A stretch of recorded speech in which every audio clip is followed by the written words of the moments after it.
cách đây không lâu, bác sĩ Bác Khắc Xum, người Pháp, đã được gặp tôn giả Đại Ca Diếp tại Kê Túc Sơn, Ấn Độ và đã quy y với Ngài. Cuộc đời của vị thánh đầy tánh cách truyền kỳ ấy, hôm nay đem giới thiệu ra đây, thật là một đoạn cố sự mỹ lệ. Chúng ta hãy trở lại từ lúc tôn giả vừa chào đời. 2.500 năm trước, tại thôn làng Mahasalaya, cách thủ đô Dương Xá nước Ma Kiệt không xa, có một nhà hào phú trưởng giả dòng Bà La Môn tên Nikolada Kiệt Ba.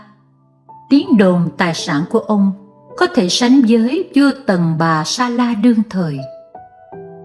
Tôn giả Đại Ca Diếp đã xuất sanh trong gia đình hào phú ấy.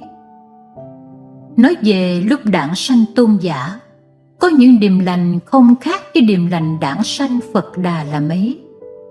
Ngày mẫu thân tôn giả lâm bồn chính là lúc bà đang dạo chơi trong đình viện.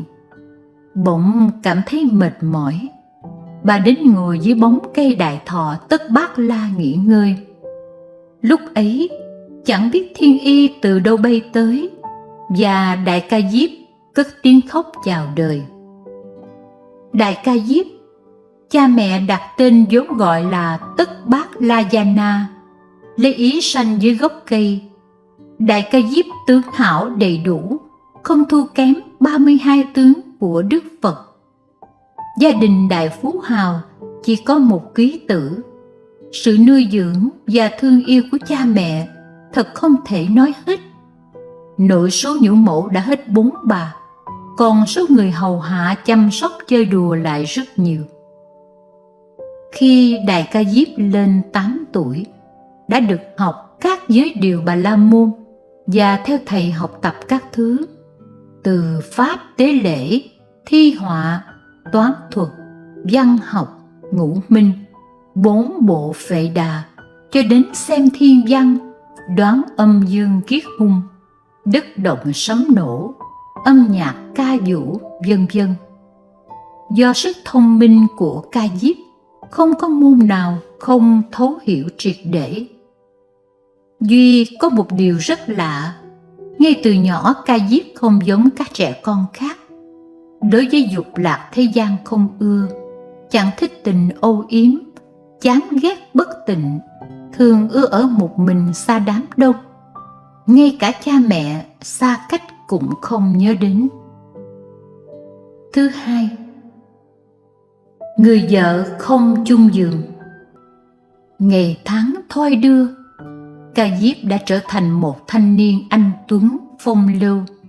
Song thân chàng rất hài lòng, bèn bảo chàng một ngày gần đây sẽ chọn một tiểu thư xinh đẹp để cưới cho chàng. Ca Diếp vội vàng từ chối. Đó là điều không nên. Con chỉ mong muốn duy nhất là được tu đạo. Có vợ con rất trở ngại cho việc tu trì lắm. Đương nhiên là song thân không thể nào đáp ứng yêu cầu đó. Khi không còn cách nào để chối từ, chàng bỗng nghĩ ra một biện pháp. Chàng liền mời một nhà điêu khắc đến, lấy vàng đúc thành một pho tượng mỹ nữ sáng rỡ, và chàng đem trình với song thân.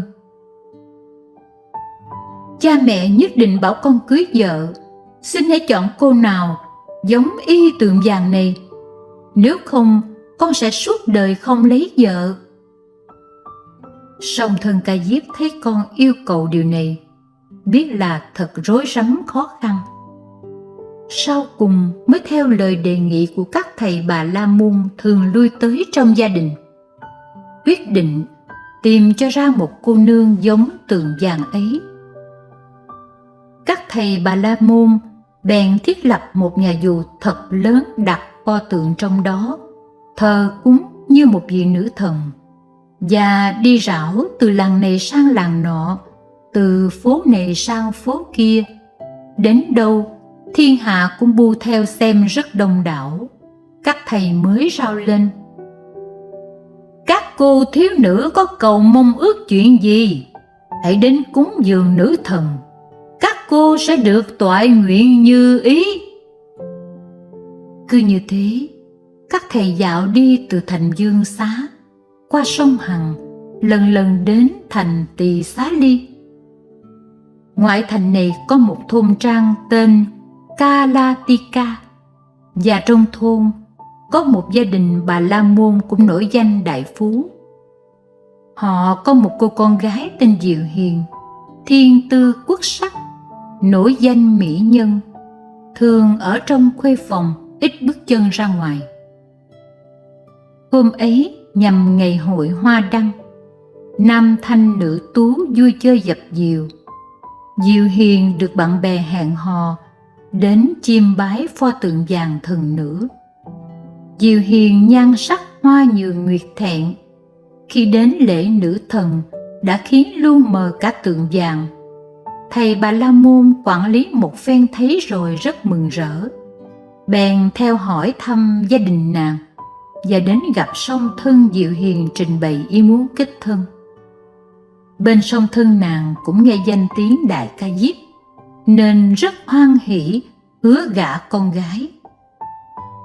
Thủ tục đính hôn hoàn thành, chọn ngày lành tháng tốt đón dâu. Hãy nhìn Diệu Hiền xem, nàng mặc áo gấm, đeo chuỗi ngọc, thật là tiên nữ cũng không đẹp bằng. Nhưng có điều rất lạ, tân nương tuy có sắc đẹp nghiêng thành nghiêng nước, mà gương mặt rất buồn, như nặng mang một tâm sự. Đờn ca sướng hát, lễ bái trời đất xong, Đại Ca Diếp và Diệu Hiền được đưa vào động phòng. Đôi vợ chồng mới chẳng có một nụ cười, cũng không ai ngó ai, chỉ ngồi nhắm mắt làm thinh, mỗi người một tâm sự trầm mặc. Đêm động phòng qua chút thế này thật là lạnh lùng nghiêm trang. Canh 1, rồi canh 2, canh 3, canh 4, canh 5 đã dứt. Trời dần sáng, mà cả hai không nói một lời nào. Cho đến lúc lâu, ánh nắng xuyên vào phòng, Ca Diếp mới mở lời. Xin hỏi, nàng có tâm sự gì chăng? Diệu Hiền chau mày ngồi làm thinh. Có điều gì nàng cứ nói, chúng ta cùng thương lượng. Diệu Hiền lại ứa nước mắt, mà cũng chẳng trả lời. Thế này là thế nào? Tại sao nàng khóc? Ca Diếp hỏi tới, có vẻ giận. Ca Diếp hỏi đôi ba phen, Diệu Hiền không dừng được, mới thở dài đáp nhỏ. Chàng phá hoại chí nguyện của tôi. Tôi xưa nay rất ghét ngũ dục, muốn tu phạm hạnh thanh tịnh.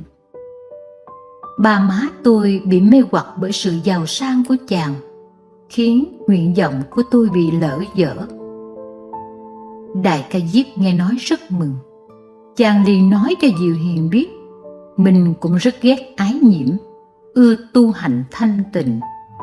Đây thật là khéo hợp ý trời, chúng ta có thể làm theo chí nguyện của mình. Do đó, hai người cùng ước định trong phòng kê 2 cái giường, trên danh nghĩa là phu thê mà không ngủ chung giường. Thứ ba, 12 năm thủ ước. Câu chuyện ngủ riêng giường lọt đến tai cha mẹ Ca Diếp. Hai ông bà bèn vào phòng xem xét, thấy 2 giường kê 2 nơi thật chẳng cao hứng tí nào, bèn rầy. Hai con là vợ chồng mới cưới, mà trong phòng kê riêng 2 giường thật chẳng nên, ta sẽ gọi người đến dẹp bớt một cái. Ca Diếp chẳng dám cãi lời, nhưng càng giữ vững lời hứa, càng cương quyết lập chí. Chàng nói với Diệu Hiền, không lo chuyện ấy, còn một cái giường thì chúng ta thay phiên nhau ngủ. Đầu hôm đến giữa đêm thì nàng ngủ, tôi đi kinh hành tu niệm trong phòng. Đến gần sáng thì nàng thức dậy, tôi ngủ. Nàng có thể đi kinh hành hoặc ngồi thiền. Diệu Hiền rất bằng lòng đề nghị đó. Nàng nói thêm, Chúng ta cần phải mau mau ra khỏi cái nhà nguy hiểm này, chứ còn trong dòng ngũ dục thì nơi nào cũng có nguy cơ ẩn nấp, mê hoặc người trong chốn đọa lạc. Ca Diếp an ủi: Tôi cũng nghĩ vậy, nhưng phụ mẫu còn hiện tại, tôi là con một không thể bỏ đi. Nàng hãy kiên nhẫn, lý tưởng và chí nguyện của chúng ta sẽ có ngày thực hiện. Hai người tuy sống trong chốn bụi trần mà tâm vui trong đạo nghiệp thanh tịnh, không hề xúc phạm nhau, an ổn qua thời gian. Có một đêm, Diệu Hiền ngủ trên giường, Ca Diếp đi kinh hành trong thức. Bỗng nhiên có một con rắn độc màu đen bò ngang giường Diệu Hiền. Ca Diếp chú ý, nhìn thấy cánh tay Diệu Hiền buông thõng xuống giường cách chỗ rắn độc không xa. Chàng lo lắng, rủi như nàng bị rắn mổ nhầm mới làm sao. Trong lúc 10 phần cấp bách, Ca Diếp liền dùng chéo áo quấn quanh cánh tay mình, rồi mới nhẹ nhẹ đỡ cánh tay Diệu Hiền lên trên giường. Đang ngủ ngon bỗng bị động. Diệu Hiền giật mình choàng tỉnh. Nàng kinh sợ, lật đật ngồi dậy, có vẻ như vừa giận vừa bực. Nàng hỏi Ca Diếp: Chuyện gì xảy ra thế? Có chuyện gì như thế này? Sau khi nghe Ca Diếp giải thích, nàng mới yên lòng và rất cảm phục chàng. Cả hai giữ mức sống thanh tịnh như vậy trong suốt 12 năm. Thứ tư, xuất gia học đạo. Hội hợp ắt biệt ly, có sanh ắt có tử. Đó là đạo lý nhất định của thế gian. Song thân Đại Ca Diếp lần lượt qua đời. Sau đó không lâu, ngày nọ Diệu Hiền sai gia nhân ép dầu mè. Trong dầu mè có rất nhiều con bọ nhỏ lúc nhúc cựa quậy. Nàng nghe gia nhân bàn tán với nhau: Ép chết biết bao nhiêu con vật nhỏ này, không biết sau này chịu quả báo đáng sợ như thế nào. Nhưng thật ra đó không phải là lỗi của chúng ta, mà là mệnh lệnh của nữ chủ. Diệu Hiền nghe qua những lời ấy cảm thấy ghê sợ, lập tức bảo họ ngừng ép dầu, một mình lui vào phòng đóng cửa lại tịnh tọa tư duy. Cũng hôm ấy, Đại Ca Diếp đi thăm ruộng. Chàng thấy đôi bò kéo cày nặng nhọc, nông phu làm việc không kể thân. Trong ruộng có những loài côn trùng bị đường cày chặt đứt, lớp chết, lớp bị thương quằn quại thật thảm thương. Chàng nhìn cảnh tượng ấy càng chán ngán cho sự sống trên thế gian. Chàng nghĩ: Chỉ vì sự ăn mặc của ta mà bao nhiêu người và bao nhiêu thuốc vật phải chịu đủ thứ khổ sở như thế sao? Không kể là người nào, không kể ăn thức ăn gì, cũng trong khoảng một đấu cơm, không kể ngủ cách nào cũng chỉ trong khoảng cái giường 6 tấc. Còn những thứ cần dùng khác chẳng qua là một sự lãng phí. Chỉ vì những sự lãng phí xa xỉ vô dụng đó mà làm tổn bao nhiêu người vật, giết hại bao nhiêu sinh linh như thế. Thật là một điều quá ư bất công và rất không hợp lý. Đại Ca Diếp nghĩ như thế rồi trở về nhà thấy Diệu Hiền với những sự tình ưu não như vậy, thật chẳng vui chút nào. Sau đó hai người ngỏ bày tâm sự. Cả hai đều cảm thấy nỗi đau khổ của thế gian, nỗi buồn thảm của kiếp người. Đại Ca Diếp bèn nói với Diệu Hiền: Nói gì thì nói, tôi sẽ rời bỏ cái nhà này để đi xa học đạo. Ở nhà thì chẳng khác ở trong chốn lao ngục, bao nhiêu thứ ràng buộc, khổ não đủ điều. Ở trong gia đình tạo nghiệp không có hồi kết thúc. Tôi sẽ ra đi để tìm cho ra chân lý của kiếp người. Tu hành trong chốn rừng núi như là lui tới trong chốn hư không, không có chút trở ngại. Tạm thời tôi đi trước tìm thầy hỏi đạo, nàng ở lại nhà, đợi khi nào tôi gặp được bậc thầy hiền minh, tôi sẽ trở về dẫn nàng cùng xuất gia. chúng ta sẽ đem hết tài sản cứu tế cho các người nghèo cùng cơ khổ và chia cho các gia nhân. Nàng hãy đợi, nhất định tôi sẽ mang tin tốt đẹp trở về. Diệu Hiền nghe xong, rất kính phục chí nguyện của trượng phu, cùng cảm kích mối quan tâm của chàng. Chuyện xuất gia tu đạo này vốn là nguyện ước từ lâu của hai vợ chồng, vì còn cha mẹ mà phải qua hơn 10 năm chờ đợi. Hôm nay, Đại Ca Diếp đi xuất gia tu hành, trong tâm tình thật hoan hỷ, thật không thể nói hết. Thứ năm, làm đệ tử Đức Phật. Lúc ấy Đại Ca Diếp đã 30 tuổi. Theo truyền thuyết, ngày chàng rời nhà tìm đạo cũng chính là ngày Đức Phật ngồi dưới cội cây Bồ Đề, trên tòa kim cương thấy sao mai mọc và thành đẳng chánh giác. Đại Ca Diếp đi tìm thầy khắp nơi, nhưng thầy nào cũng không đáp ứng được nguyện vọng của chàng. 2 năm sau, trong lúc đang tìm đạo tại nước Yên Già, có người mách với chàng, Đức Phật Thích Ca Mâu Ni là bậc đại giác của thời này. Ngài đang thống lãnh những đạo sĩ nổi danh như Xá Lợi Phất, Mục Kiền Liên, Ưu Lâu Tần Loa, Ca Diếp, cả ngàn đồ đệ tại Tinh Xá Trúc Lâm. Đại Ca Diếp nghe tin ấy rất vui mừng, bèn hỏi thăm đường đến Trúc Lâm. Tinh Xá Trúc Lâm là đạo tràng tối sơ khi Đức Thế Tôn tổ chức giáo đoàn, cách cửa Bắc thành Dương Xá không xa. Khi Đại Ca Diếp đến đây, chàng không trực tiếp thưa hỏi Đức Phật, chỉ mỗi ngày theo tín chúng trong thành đến nghe Pháp. Chàng nghĩ bụng, nếu không phải là Phật thì không tôn bái làm thầy. Theo ý chàng, nếu không gặp Phật, không có tôn sư, chàng cũng có thể tu chứng được quả vị độc giác. Lời thuyết pháp của Phật, đức huệ của Phật dần dần kích động tâm can Đại Ca Diếp. Một hôm, sau khi nghe Phật thuyết pháp xong, chàng trở về thành Dương Xá, gần cổng thành là tháp Đa Tử. Cạnh đó có một cây đại thọ cành lá sum xê. Chàng ngạc nhiên thấy Đức Phật đang ngồi tịnh tọa dưới gốc cây. Khi chàng ra về, còn thấy Ngài ngồi trên bảo tọa Pháp Dương ở trong Tinh Xá. Sao bây giờ lại gặp Ngài ở đây? Chàng càng nhìn càng thấy Đức Phật tướng mạo oai nghiêm thuần tịnh như một tòa kim sơn. Rốt cuộc không đến lễ bái không xong, chàng đến đảnh lễ dưới chân Phật và cảm động thành khẩn nói: Bạch Thế Tôn, Ngài là bậc đại sư của con, xin tiếp độ cho con Đại Ca Diếp được quy y. Từ nay Đại Ca Diếp là đệ tử Phật. Đức Phật biết lúc này lòng tin của Đại Ca Diếp đã chắc chắn, liền bảo: Này Đại Ca Diếp, ông chính thật là đệ tử của ta.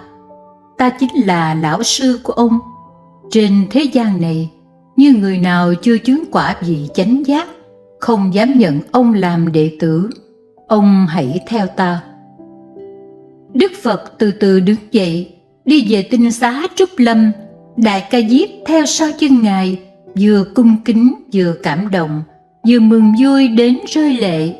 Đức Phật ngoái lại nhìn Đại Ca Diếp sau mới nói: Ta nghe nói về ông đã lâu, ta biết thế nào ông cũng đến cầu đạo với ta. Hôm nay là ngày ông được tiếp độ. Phật Pháp lưu truyền về sau, cần ông rất nhiều. Vì chúng sanh và vì chính mình, ông nên thận trọng. Về đến Trúc Lâm, Đức Phật làm lễ thế độ cho Đại Ca Diếp và nói Pháp tứ đế, 12 nhân duyên với oai đức tướng hảo của Thế Tôn, với từ ân thân thiết của Thế Tôn. Có thể nói rằng bầu không khí chứng ngộ đã bao trùm Đại Ca Diếp. Lời dạy của Phật như đám mưa rơi trên thửa ruộng khô khao. 8 ngày sau, ông khai ngộ. Thứ 6. Cứu độ hiền thê. Đại Ca Diếp xuất gia 1 năm sau, là Đức Phật thành đạo năm thứ 3. Đức Phật nhận lời thỉnh của Phụ Dương, cùng các tỳ kheo trở về cố thành Ca Tỳ La. Đại Ca Diếp cũng có mặt trong ấy. Sau đó, Phật trở về Tinh Xá Kỳ Viên nước Xá Vệ, Trong số những hoàng tộc theo Phật xuất gia, có cả Kiều Đàm Di, Di Mẫu cũng được xuất gia và thành lập giáo đoàn Tỳ Kheo Ni. Do đó, Đại Ca Diếp nhớ đến lời hứa với Diệu Hiền, vì trước đó người nữ không được xuất gia nên tôn giả không dám xin Đức Phật.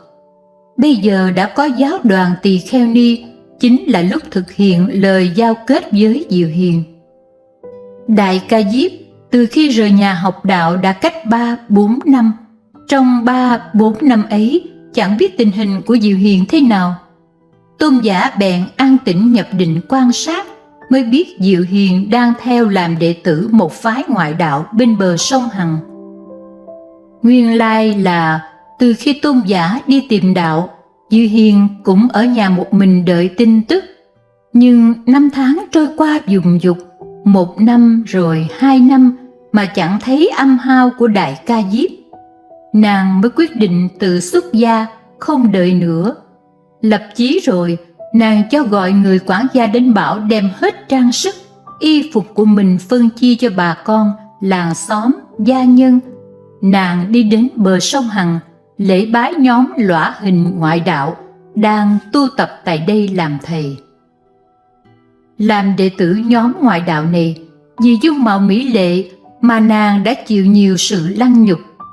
Đại Ca Diếp biết nàng đang cần sự tiếp độ của mình. Đích thị là tôn giả phải mau mau đem đạo lý chân thực của Đức Phật sớm giác ngộ cho nàng. Tôn giả bèn nói chuyện ấy với một vị Tỳ Kheo Ni, yêu cầu đi đón Diệu Hiền. Vị Tỳ Kheo Ni ấy bằng lòng, chẳng bao lâu đã đưa Diệu Hiền về đến. Diệu Hiền gia nhập ni viện rồi, cũng vì sắc đẹp ấy làm đề tài cho thiên hạ sầm xì xa gần. Nàng cảm thấy rất tủi hổ, buồn bực, đã trót sanh làm thân người nữ kém phước. Từ đó, nàng không đi ra ngoài khất thực, xa lìa đại chúng, không ló mặt nơi đông người. Đại Ca Diếp biết chuyện sanh tâm lân mẫn. Tôn giả xin phép Phật, mỗi ngày chia bớt phân nửa phần thức ăn cho Diệu Hiền. Chuyện ấy lọt vào mắt cô tỳ kheo Thâu La Nan Đà. Cô là một người hay thị phi bàn tán nhất trong chúng. Chẳng biết là vì tật đố hay vì cớ gì, cô nhiều lời phỉ báng. Cô nói: hai người này, nghe nói 12 năm ở nhà không ngủ chung giường, mà bây giờ mỗi ngày thấy họ thân mật chia sớt thức ăn. Tôi đoán thế nào cũng có tình ý gì đây. Tôn giả Đại Ca Diếp nghe nói, trong tâm vị thánh giả thì rỗng rang không dính mắc, nhưng vì muốn khích lệ Diệu Hiền nỗ lực tu tiến, nên từ đó không giúp cơm nữa. Thế gian đầy thị phi ác độc, một vị thánh thanh tịnh như Đại Ca Diếp mà còn có người khiêu khích đồn đãi, thiệt là ai nghe cũng bất bình.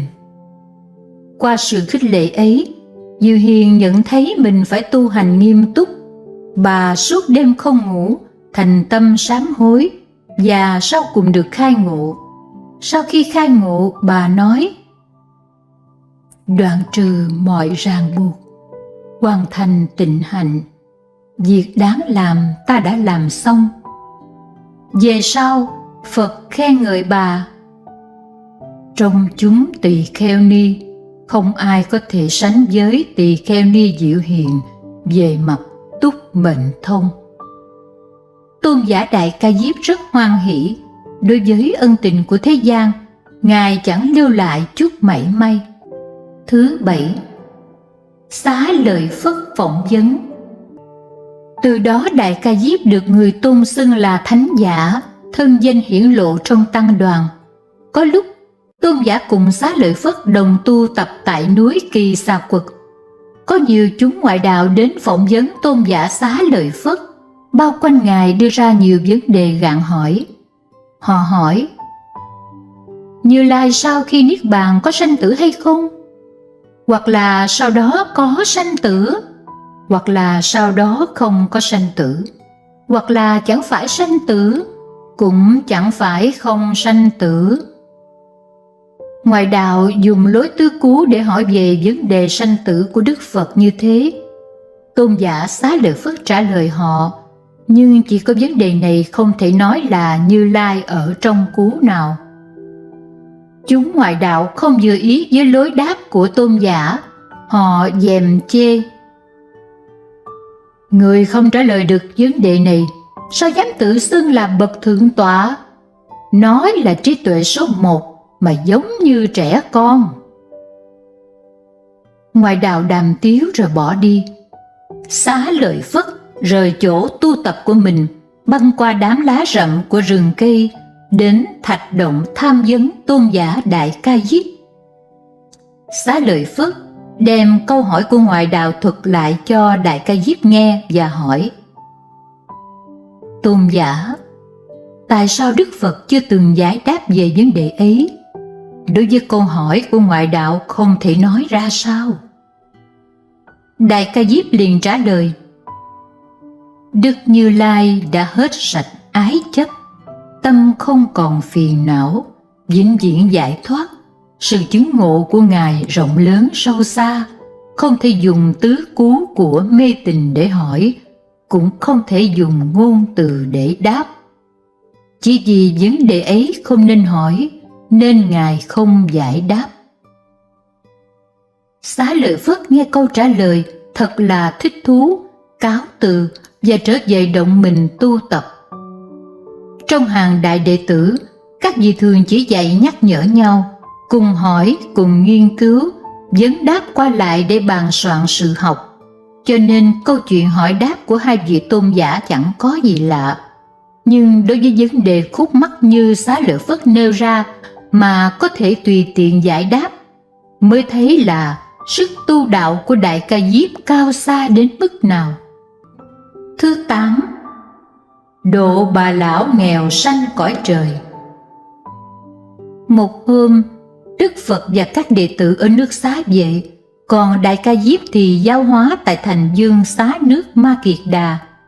Tôn giả thường ra vào trong thành để bố thí phước điền.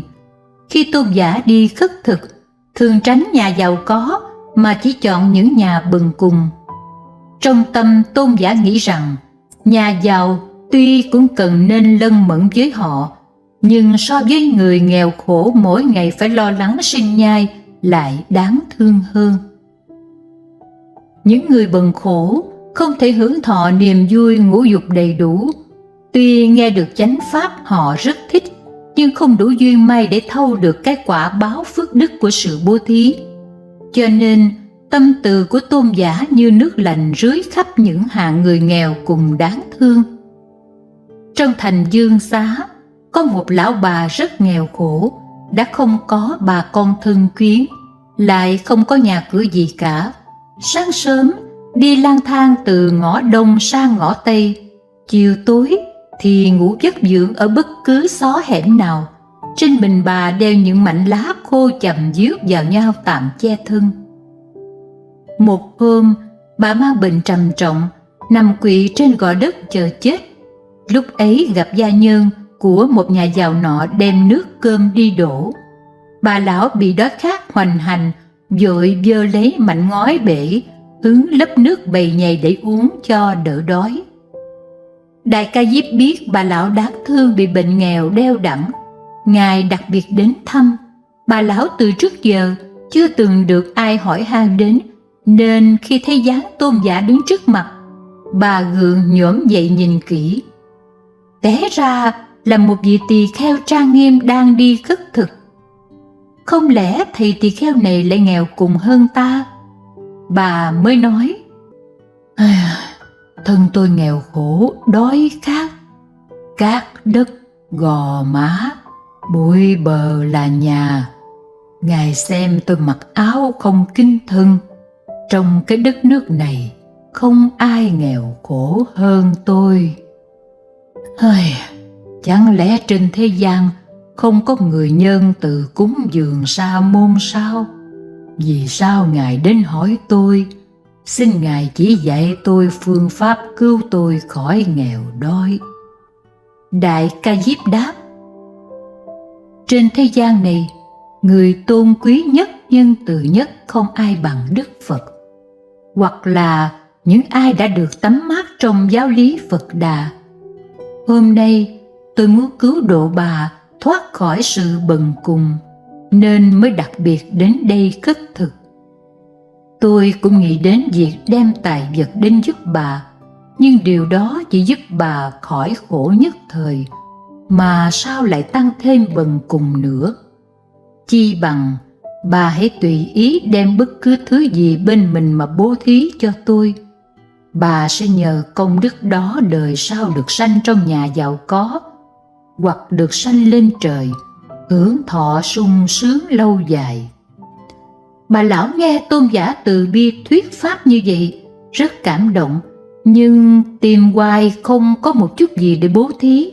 Bà rất đổi bi thương, buồn khóc thưa rằng: Thưa Thầy Sa Môn vĩ đại, lời chỉ dạy quý báu của Ngài con ghi khắc sâu xa trong tâm. Nhưng Ngài cũng biết con là kẻ bần cùng hạ tiện, con chẳng có một chút vật thực nào để cúng dường Ngài, cũng chẳng có y phục để bố thí nữa. Này bà lão, đã khởi tâm bố thí thì không phải người nghèo, người biết hổ thẹn cũng đã mặc pháp y. Bà đã có 2 món bảo bối hiếm có ấy, nên chắc chắn không còn nghèo. Hãy xem những người giàu có đầy tiền của châu báu trên thế gian này, không biết bố thí, không biết hổ thẹn, đó mới thật là người ngu, người bần vậy. Bà lão nghèo nghe lời chỉ dạy, vui mừng phấn khởi, tâm đầy hỷ lạc, đầy hy vọng về tương lai. Bà quên thân mình ô uế, bưng chút nước cơm đựng trong mẻ sành đem cúng dường tôn giả. Tôn giả cũng cung cung kính kính tiếp nhận, và để cho bà khỏi nghi ngờ, tôn giả liền uống cạn miếng nước cơm. Bà lão thấy thế vui mừng vô hạn. Chẳng bao lâu, bà lão rời bỏ cõi đời, được sanh lên cõi trời đao lợi. Do công đức cúng dường nước cơm, bà được trở thành một thiên nữ xinh đẹp. Một hôm, thiên nữ quan sát phước nghiệp đời trước, nhớ đến ân sâu của tôn giả Đại Ca Diếp, bèn bay xuống cõi trần, dùng thiên hoa rải cúng dường tôn giả. Thứ 9. Quan sát tình hình tín chúng. Một hôm, Đức Thế Tôn bảo Đại Ca Diếp đến thành Khoáng Giả để quan sát tình hình giáo đoàn. Ở đấy, sáng sớm tôn giả đắp y mang bát vào thành, oai nghiêm đi khất thực. Đi qua một vài con đường, tôn giả phát hiện một chuyện lạ. Dường chúng thấy tôn giả đi ngang nhà đều đóng cửa. Tôn giả ra khỏi thành vào trong thôn khất thực, cũng gặp một cách đối xử như vậy. Ngài khởi niệm nghi ngờ, Phật Pháp ở đây rất hưng thạnh, vì sao dân chúng đối với các tỳ kheo không một chút tôn kính như vậy kia? Ngài bèn đến nhà một cư sĩ hiểu biết rộng và hỏi thăm. Đức Phật rời khỏi đây không bao lâu, cũng còn các tỳ kheo ở lại giáo hóa. Vì sao mọi người quên hẳn sự cung kính Tam Bảo? Các tỳ kheo đi khất thực, chẳng ai cúng dường. Cư sĩ nọ đáp: Tôn giả, từ khi Đức Thế Tôn đi rồi, mấy năm trở lại đây các vị tỳ kheo trong thành này bày ra nhiều chuyện xây cất. Mỗi người đều tự cất phòng ốc cho mình, nói rằng Đức Phật đã cho phép. Xưa nay, nếu là kiến tạo giảng đường hay tinh xá công cộng để dùng trong việc hoằng pháp hoặc tu học tập thể, thì đó là việc bổn phận chúng con phải hộ trì. Nhưng mà bây giờ, các tỳ kheo đều cất nhà để an nhàn thân mình. Các thầy cất cốc, cất am lưu bù, đến từng nhà thí chủ kêu gọi cúng dường cửa lớn, cửa nhỏ, cột kèo, ngói gạch, dây mây. Mọi thứ đều kêu gọi quyên tởi tín đồ. Lâu ngày, tín chúng đều cảm thấy việc cung ứng này không có ngày chấm dứt. Do đó, nhân dân trong thành, ngoài thôn, hễ thấy các vị tỳ kheo liền lật đật đóng cửa. Ôi, nói đến việc này, chúng con thật hổ thẹn với Đức Phật. Đại Ca Diếp nghe xong, trong tâm rất khó chịu. Tôn giả lập tức quay trở về thành Dương Xá, đem câu chuyện trên bạch với Đức Phật. Đức Thế Tôn bèn đến thành Khoáng Giả triệu tập hết các thầy tỳ kheo, giáo giới các thầy, không được bắt tín chúng cúng dường quá sự phát tâm của họ. Đức Thế Tôn dạy: các tỳ kheo, chánh pháp của ta lưu truyền lâu dài đều nhờ sức thanh tịnh và cao thượng của tăng đoàn. Người đến mức vô cầu mới là thanh cao. Các ông không được yêu sách chúng sanh quá nhiều, trái lại, các ông phải là người cống hiến cho chúng sanh. Các ông đừng để tín chúng chê bai, xa lánh. Nhiệm vụ quan trọng của các ông là hoằng pháp độ sanh, không phải là chuyện lo lắng về chỗ ở, chỗ ăn. Nếu như các ông xây cất giảng đường để thuyết pháp cho tín chúng, hoặc thiết lập tinh xá để tu chung với nhau, không phải xây cất cho riêng mình, điều ấy ta cho phép. Còn làm nhiều tịnh thất lẻ tẻ, thiểu số người trong đó hưởng thọ của cúng dường, đó là làm phân tán lực lượng tăng đoàn.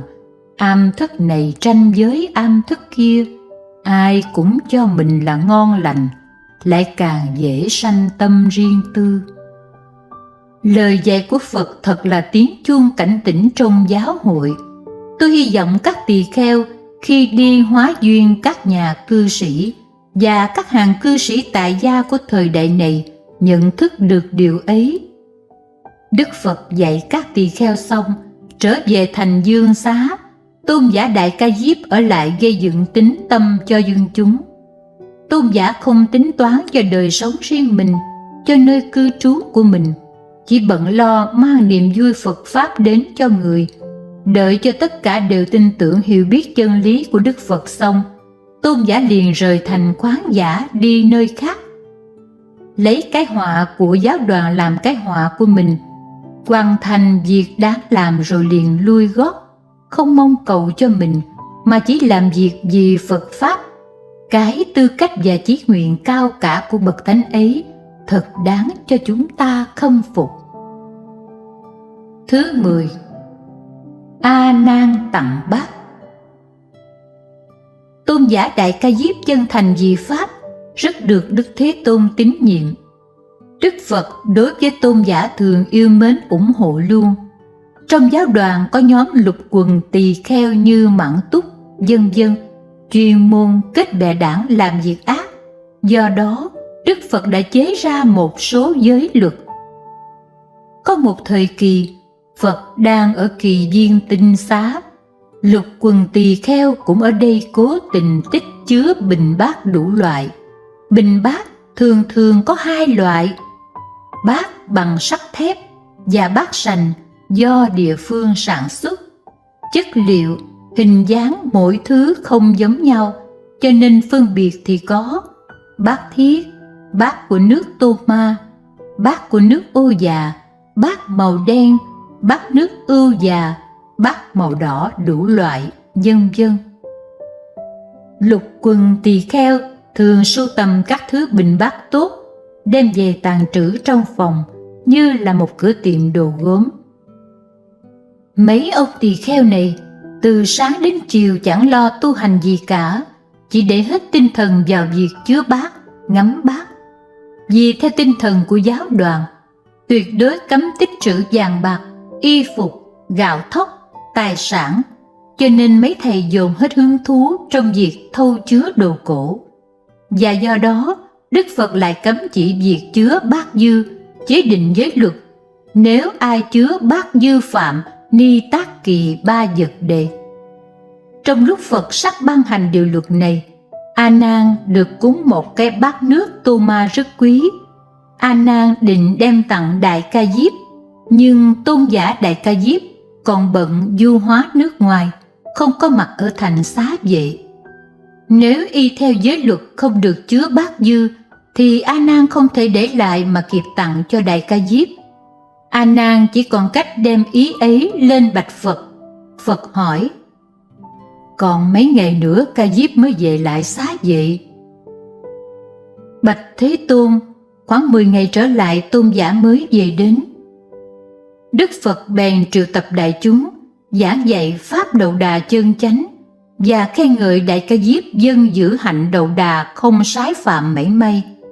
Dạy lục quần tỳ kheo nên noi theo hạnh của tôn giả mà tu tập. Và sau cùng, vì sự tình A Nan đã trình bày, Đức Thế Tôn đặc biệt sửa đổi giới điều này, cho phép được chứa bát dư trong 10 hôm. Theo dõi sự kiện này, chúng ta có thể biết địa vị của tôn giả Đại Ca Diếp đối với tâm tưởng của Đức Phật và trong giáo đoàn rất cao vậy. Thứ 11. Ưa tu khổ hạnh. Đại Ca Diếp một bề ưa thích tu tập khổ hạnh đầu đà, nói về sự tu tập của tôn giả, từ trẻ cho đến tuổi già, không kể tình hình ra sao, hoặc là mọi người ân cần nói thế nào, tôn giả không hề từ bỏ khổ hạnh. Phàm người tu khổ hạnh đầu đà phải đủ 10 hạnh. 1. Cầu chọn nơi vắng vẻ. 2. Chỉ sống bằng cách khất thực. 3. Thường ở một chỗ. 4. Ngày ăn một bữa. 5. Khất thực không chọn lựa. 6. Chỉ có 3 y, bình bát, tọa cụ. 7. Thường ngồi tư duy. 8. Thường tịnh tọa chỗ trống. 9. Mặc y phấn tảo. 10. Thường ở nơi gò mã.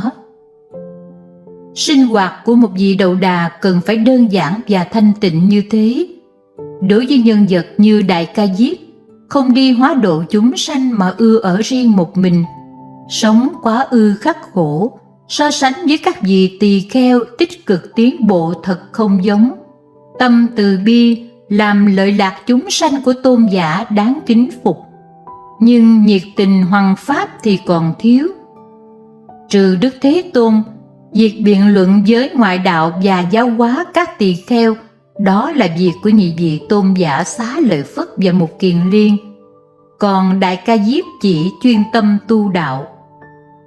Trong khi Đức Thế Tôn và hai vị đại đệ tử còn tại thế, Đại Ca Diếp chỉ thỉnh thoảng thuyết pháp cho hàng tục gia cư sĩ mà thôi. Sau khi Phật diệt độ, thay thế Phật thống lãnh đại chúng, lực lượng ấy đã được hàm dưỡng từ thời độc tu khổ hạnh trước đây. Tôn giả như một cổ đại hồng chung, thời lặng thinh thì lặng thinh trầm mặc, nhưng khi chạm duyên cũng phát tiếng lớn vang dội. Ban đầu, hai tôn giả Xá Lợi Phất và Mục Kiền Liên cũng thường khuyên Đại Ca Diếp nên quên mình để phát tâm Bồ Đề mà ra làm việc hoằng pháp lợi sanh, tuyên dương chân lý. Đại Ca Diếp cũng nhất quyết trả lời: đối với việc hoằng dương chánh pháp, giáo hóa chúng sanh, tôi không thể làm được. Quên tự ngã không phải là chuyện dễ đâu. Dạy dỗ những bọn người không tín tâm, ác độc như thế, tôi thật chẳng có dũng khí và sức lực. Tôi tự lượng sức mình, chỉ kham sinh hoạt tự tu cho chính mình, bền bỉ trong việc khổ hạnh kham nhẫn, để ủng hộ kẻ hậu lai đối với hạnh đầu đà thiểu dục tri túc, biết tôn trọng và thực hành theo. Nhiệm vụ hoằng pháp lợi sanh lớn lao kia hoàn toàn trông cậy vào các vị. Hai tôn giả nghe Đại Ca Diếp nói thế không hề thất vọng, trái lại còn xưng tán. Trưởng giả đủ khả năng dựng lập pháp tràng về phương diện ấy thật cũng rất khó khăn. Phật pháp rất nhiều mặt, mỗi người có thể làm theo lý tưởng của mình, theo chí nguyện của mình. Chúng tôi xin chúc hạ trưởng lão. Đại Ca Diếp không thích sinh hoạt trong đoàn thể ở tinh xá rừng trúc hay tinh xá kỳ viên. Thậm chí, tôn giả không thích hòa vui trong cảnh ấy. Tôn giả chỉ ưa tịnh tọa nơi đồng trống, quán tử thi nơi gò mã, hay giá y dưới gốc cây. Tôn giả nhận thấy đống xương trắng hoặc mùi hôi người chết rất thích hợp trong việc tu quán vô thường, khổ, không, vô ngã. Đại Ca Diếp không sợ mưa to gió lớn, không nệ ngày nắng đêm sương. Thân già khô gầy của tôn giả luôn luôn ở dưới gốc cây trong rừng, hoặc nơi phần mộ xương trắng đồng hoang, mặc cho ai khuyên can, chẳng hề đình chỉ khổ hạnh. Thứ 12. Đức Phật chia nửa tòa. Tôn giả Niên Lạp càng ngày càng cao, đối với việc khổ hạnh đầu đà càng lúc càng tinh cần. Một hôm, Đức Phật không thể nhìn thấy tôn giả tuổi cao tác lớn mà cứ sống dầu dãi nắng mưa, ngày đêm phong sương như vậy, nên muốn khuyên tôn giả bớt khổ hạnh. Lúc ấy, bánh xe Pháp dừng trụ tại giảng đường Lộc Mẫu. Đức Thế Tôn cho gọi Đại Ca Diếp. Tôn giả mặc y bá nạp, râu tóc ra dài, chậm chạp đi đến.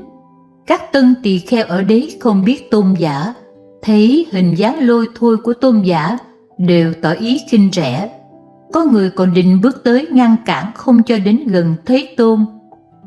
Phật biết ý đại chúng, liền từ xa gọi tôn giả: Đại Ca Diếp, ông đến đó ư? Ta còn chừa phân nửa tòa ở đây, ông hãy mau đến ngồi. Các tỳ kheo trẻ tuổi nghe Phật nói, giật mình, không dè ông tỳ kheo già đó là tôn giả Đại Ca Diếp danh chấn tông môn. Tôn giả đảnh lễ Phật xong, lui lại vài bước và bạch: Bạch Thế Tôn, con là đệ tử của Ngài, con thật chẳng dám ngồi tại tòa dành riêng cho Thế Tôn. Lúc ấy, Đức Phật nói cho đại chúng rõ oai lực vô biên của Đại Ca Diếp. Lịch trình tu tập của tôn giả tương đồng với Thế Tôn. Đời nay nếu không gặp Phật, tôn giả cũng có thể giác ngộ, chứng quả vị La Hán độc giác. Qua sự việc trên, có thể thấy Đức Phật quý trọng tôn giả đến thế nào, thậm chí đối đãi như khách, biểu lộ địa vị trọng yếu của tôn giả trong giáo đoàn. Đức Phật bảo tôn giả không nên tiếp tục khổ hạnh, hãy bỏ bớt y thô nặng nề, mặc y nhẹ của tín thí cúng dường để tịnh dưỡng tuổi già, không nên mệt nhọc quá độ như thế. Nhưng dù cho đến Đức Phật ủy lạo đến đâu, tôn giả cũng chẳng thay đổi cách tu. Tôn giả thưa với Phật: Bạch Thế Tôn, hạnh đầu đà đối với con chẳng phải là khổ nhục, trái lại rất an lạc. Con không bị lo lắng ưu phiền về thức ăn, y phục, không màng sự đắc thức trên nhân gian. Con chỉ cảm thấy một sự tự do thanh tịnh thôi.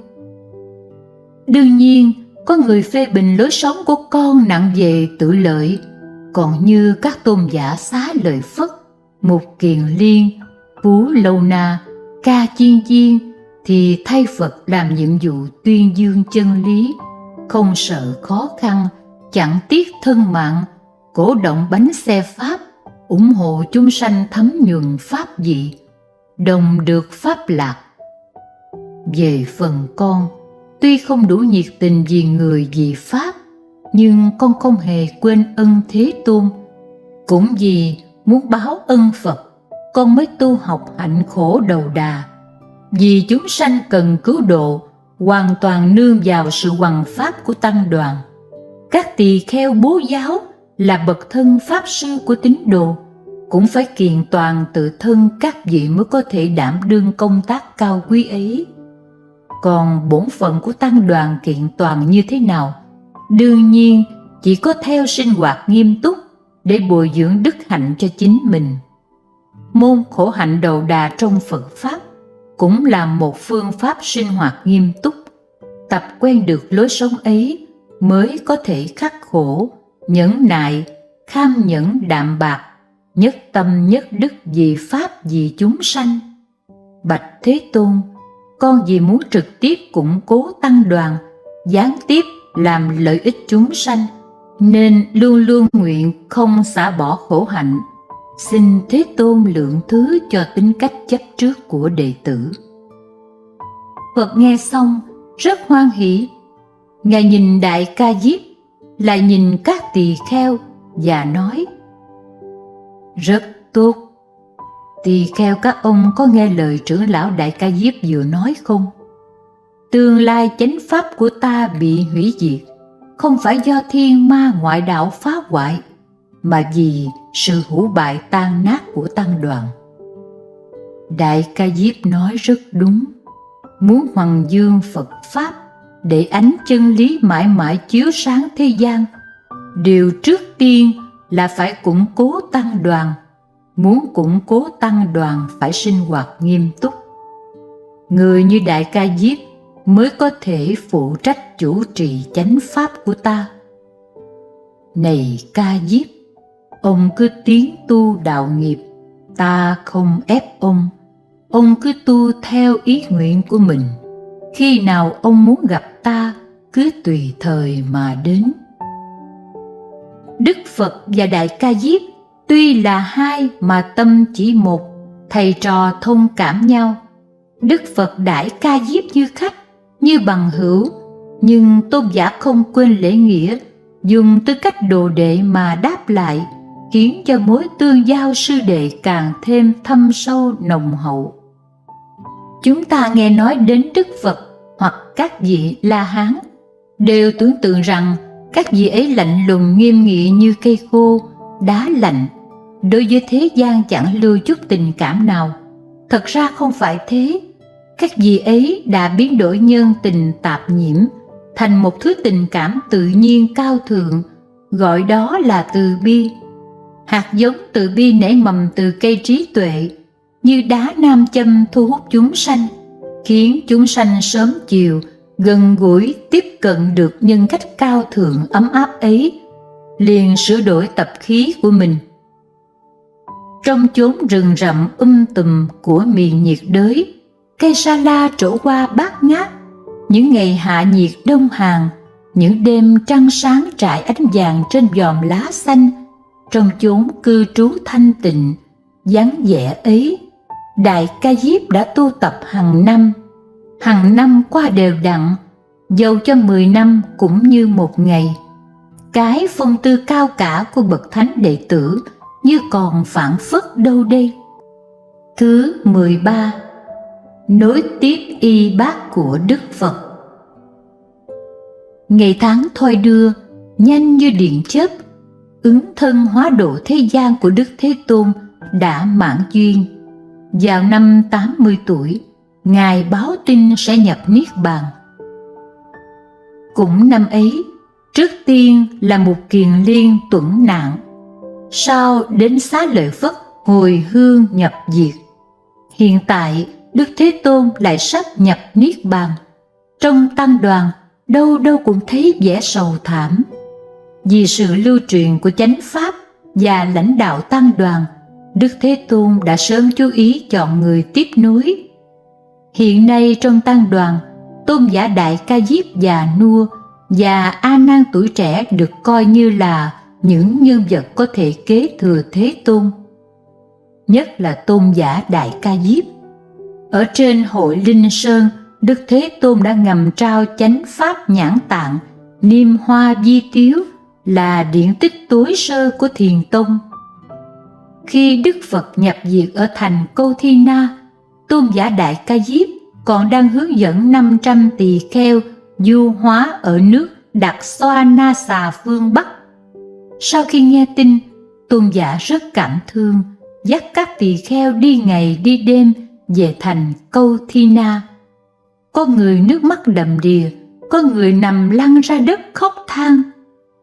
Trong chúng tỳ kheo có ông Bạc Nang Đà thuộc nhóm Lục Quần Tỳ Kheo, lại rất vui vẻ nói rằng: mấy thầy cần gì phải thương cảm như vậy? Phật Đà Niết Bàn rồi, chúng ta mới được tự do. Lão nhân gia ấy còn sống đã bó buộc chúng ta, quản lý chúng ta. Ngài thường rằng ri chúng ta điều này không tốt, điều kia không được làm, cứ lải nhải đến bực mình. Bây giờ Ngài Niết Bàn rồi, chúng ta càng nhẹ nhõm thông thả chứ sao? Không đợi Đại Ca Diếp quở trách, một thầy tỳ kheo bước đến định đánh Bạc Nang Đà. Đại Ca Diếp vội ngăn lại và răn: Đức Thế Tôn Niết Bàn, mọi người mất nơi nương tựa nên đều buồn thương. Tại sao ông ngu si cho điều đó là việc vui mừng? Kỳ thiệt Tôn giả phải đập cho ông ta một trận mới được. Tuy là một bậc thánh, nhưng giây phút ấy Tôn giả cũng một phen vọng tưởng. Có lúc tợ như con thơ nhớ từ phụ, tưởng đến dung mạo và ngôn từ dạy bảo tha thiết. Có khi nhớ Đức Phật như nghiêm sư với đệ tử, oai đức khiến người kinh sợ chẳng dám gần. Có lúc lại nghĩ đến việc kết tập pháp bảo, phải nên mời những vị nào tham gia, người nào thuyết kinh, người nào đọc luật. Tôn giả đều suy nghĩ tới nơi. Tôn giả đem tấm lòng của một trưởng lão mà lo lắng cho tiền đồ Phật Pháp. Tóm lại, tâm tư của Tôn giả rất thâm trầm. Lúc ấy, kim quan của Đức Phật an trí tại chùa Thiên Phủ, hàng đệ tử vây quanh buồn bã khóc than và chuẩn bị tưới dầu thơm, sắp củi lửa để làm lễ trà tỳ, nhưng đốt hoài không cháy. 7 ngày sau, Đại Ca Diếp về đến. Từ trong kim quan, Đức Phật ló 2 chân ra. Tôn giả trông thấy không cầm được nước mắt, chắp tay đảnh lễ thưa rằng: Đức Thế Tôn từ bi, bậc cứu thế vĩ đại, xin an tâm, chúng con sẽ đi theo bước chân của Ngài. Đại Ca Diếp nói xong, Đức Phật thâu 2 chân vào, và lúc ấy, giữa những tiếng khóc than kinh động của chúng đệ tử, Đức Phật dùng tam muội chân hỏa tự trà tỳ kim thân. Từ đây, trách nhiệm lưu truyền Đại Pháp đã do Tôn giả Đại Ca Diếp đảm đương. Thứ 14. Kết tập Tam Tạng Thánh Điển. Phật diệt độ khoảng 90 ngày sau, các tỳ kheo mở hội nghị kết tập Pháp Điển. Ban đầu, Đại Ca Diếp cũng một phen khổ tâm khi chọn vị trí kết tập. Tinh xá Trúc Lâm thì quá rộng, ở đấy lại không có nhiều các tỳ kheo ly dục chứng quả cư trú. Sau cùng, Tôn giả chọn một thạch động trong vùng núi phía đông nam của thành Dương Xá, tên gọi là Động Tất Ba La Diên. Trong rừng núi tịch tịnh, hang động rộng rãi chính là một cảnh thoát trần trong những cảnh ngoài vòng trần ai. 500 vị A-la-hán đều suy cử Tôn giả Đại Ca Diếp, A Nan Đà, A Na Luật, Ưu Ba Ly, Phú Lâu Na làm bậc thượng thủ. Song Tôn giả Đại Ca Diếp với tư cách chủ tọa đã cử tội A Nan trước đại chúng, quở trách A Nan chưa chứng thánh quả, mỗi tội bỏ xuống một thẻ, 6 tội 6 thẻ, oai nghiêm như Đức Phật. A Nan dù kiêu khí ngất trời, nhưng trước mặt Tôn giả cũng chẳng dám phản kháng, chỉ một bề nhận lỗi. Đại Ca Diếp rất vĩ đại. Sau khi Phật diệt độ, trong những hàng thánh đệ tử đông như thế mà đủ sức thống lý đại chúng, không để cho giáo đoàn bị chia năm xẻ bảy. Do đó đủ biết thanh danh và oai quyền của Tôn giả thật vững chắc như bàn thạch. Khi Phật còn tại thế, 2 vị đại đệ tử anh tài như Xá Lợi Phất, Mục Kiền Liên đã hoạt động trong và ngoài giáo đoàn, là hàng đệ tử thân tín của Đức Phật. Còn Đại Ca Diếp thì trầm mặc tu đạo, những hoạt động của Tôn giả đều có giới hạn. Nhưng đến khi Đức Phật và 2 vị đại đệ tử nhập diệt rồi, mới gọi rằng nước cạn bày đá, đảm nhiệm việc lãnh đạo giáo đoàn. Do đó mới thấy ra sức tu dưỡng cao sâu của Tôn giả và độ lượng rộng lớn của Ngài. Tác phong của Tôn giả là bảo thủ. Tôn giả không giống tinh thần tiến bộ và tích cực của Xá Lợi Phất, Mục Kiền Liên. Phật giáo ngày nay có khuynh hướng thối ẩn, cư trú rừng núi bảo thủ chú trọng khổ hạnh, đã chịu ảnh hưởng của Tôn giả Đại Ca Diếp rất nhiều. Điều này là sự thực không thể phủ nhận. Tôn giả Đại Ca Diếp không có thần thông quảng đại, nhưng đối với bất cứ điều khó khăn nào đều có thể kiên nhẫn, an nhiên mà vượt qua, đem ánh sáng chân lý của Đức Phật cao vọi như Thái Sơn chiếu khắp đại địa, lưu truyền đến đời vị lai vô cùng, Đầy đủ tư cách ấy thì trong tăng đoàn đương thời không có ai sánh bằng Tôn Giả. Ngày kết tập thứ 2 trở đi, A Nan tụng kinh, Ưu Ba Ly tụng luật, Phú Lâu Na luận nghị. Đó là sự nghiệp thiêng liêng lớn lao của cuộc kết tập Tam Tạng lần thứ nhất đã thuận hòa hoàn thành như thế. Chúng ta được thừa hưởng cam lộ pháp thủy của Đức Phật. Chúng ta có kho tàng thánh điển mênh mông như đại hải kia. Chúng ta phải cảm tạ Tôn Giả Đại Ca Diếp. Thứ 15. Long Hoa Tam Hội nguyện tương phùng. 20-30 năm sau lần kết tập ấy, Đại Ca Diếp bỗng nhiên khởi ý nghĩ yếm thế. Ngài nghĩ, Đức Thế Tôn là bậc đại sư của ta, ân sâu như đại hải, đối xử với ta tình như cha mẹ yêu con. Ta đã vì đời sau mà lưu truyền đại pháp, có thể tính là báo đáp được ân Phật một phần trong muôn phần. Hiện nay ta đã già yếu, thân thể lão hủ này còn luyến tiếc gì, tốt hơn ta nên nhập niết bàn.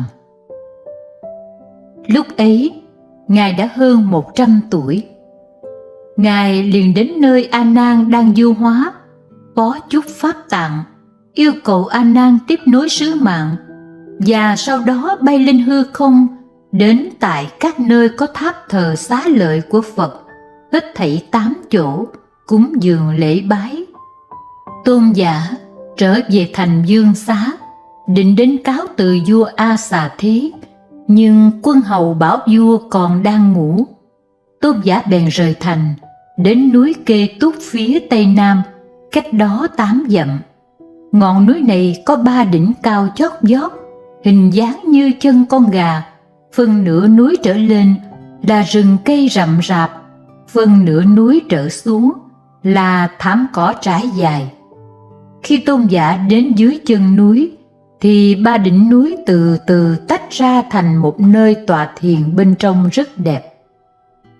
Tôn Giả liền lấy cỏ trải tòa mà ngồi và tự nói: hôm nay ta sẽ dùng sức thần giữ gìn nhục thân này, dùng y phấn tảo che phủ trên mình, để đến 67 ức năm sau, Bồ Tát Di Lặc giáng sanh thành Phật, ta sẽ đến bái kiến Ngài, giúp Ngài giáo hóa chúng sanh.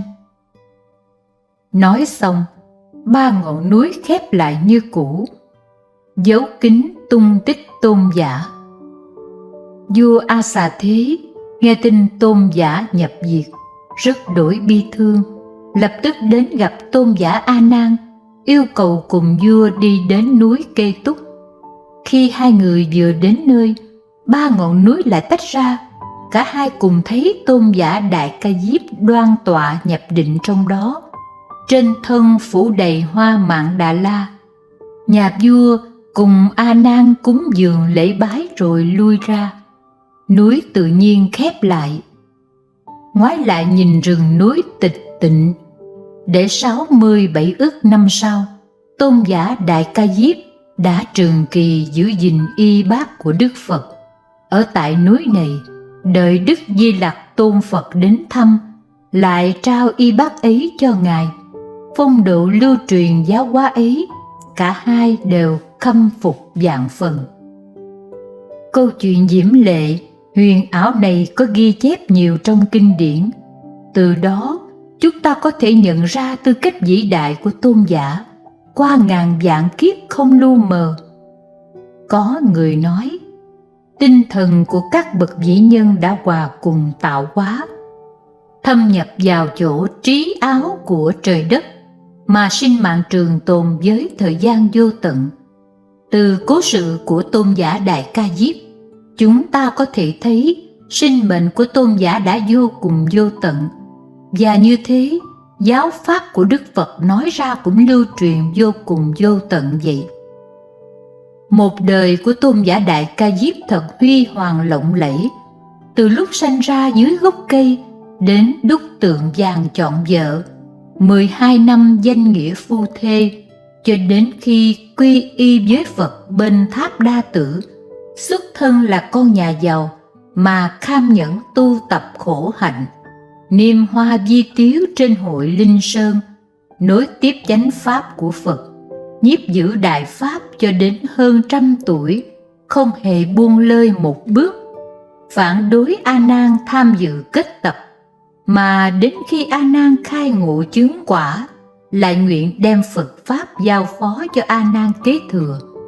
Đó thật là cuộc đời của một nhân vật vĩ đại, đáng cho chúng ta hộ niệm, học tập. Tôi viết đến đây, đức tướng và phong tư của tôn giả dường như hiển hiện trước mắt. Tôi ước nguyện được vinh hạnh tương phùng với tôn giả trên hội Long Hoa. Tôi sẽ hướng về tôn giả kính lễ.